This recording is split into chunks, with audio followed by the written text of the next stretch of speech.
ตอนนี้กำลังย่างอยู่ในภูฮาราเนาะซึ่งเป็นกกไม้หลายกกไม้ใหญ่อุดมสมบูรณ์เนาะอากาศดีมีคนมาพักผ่อนหลายถ้าว่าย่างทั้งหมดภูตัวนี้ครับประมาณ18 กิโล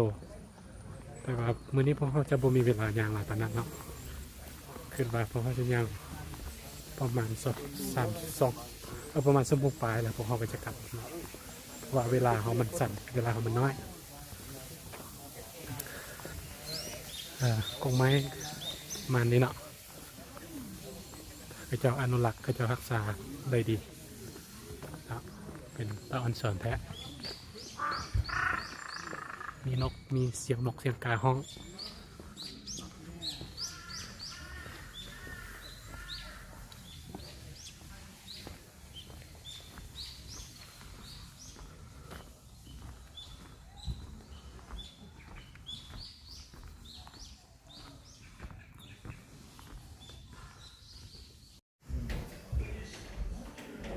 อันนี้เป็นเรือนหัตถกรรมที่เฮ็ดโดยไม้ส่วนหลายที่เขาเจ้ามาเฮ็ดกันเขาเจ้า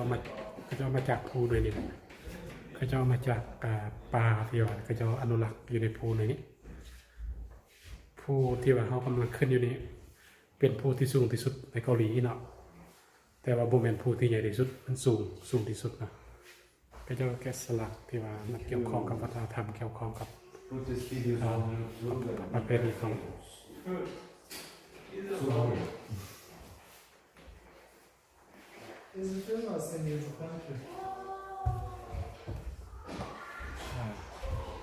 อันนี้มันก็จะมีบนนั่งพักผ่อนชมหัตถกรรมที่กระเจ้าเฮ็ดโดยไม้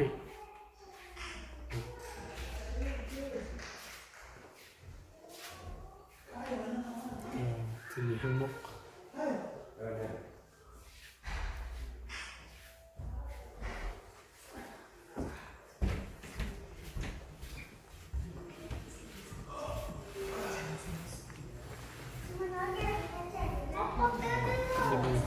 อันนี้เป็นเฮือนแบบโบราณของคนเกาหลี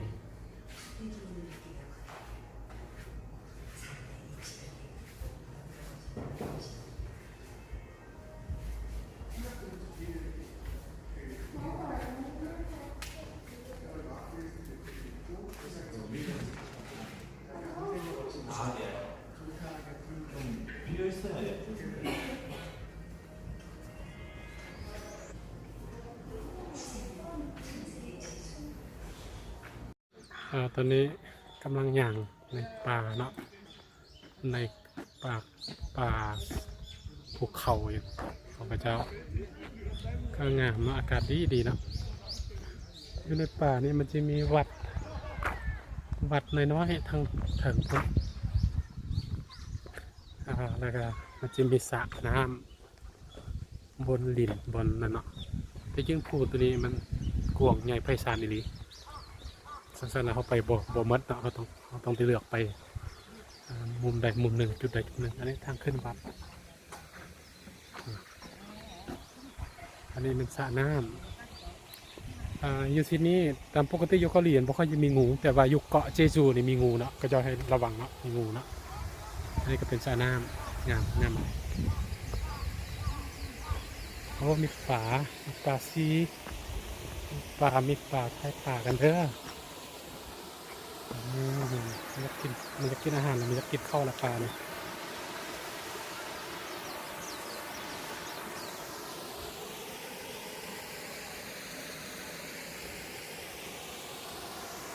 คล้ายคือกับน้ำตกตาดนะแต่ว่ามันเป็นการกระจายเฮ็ดเอาเนาะ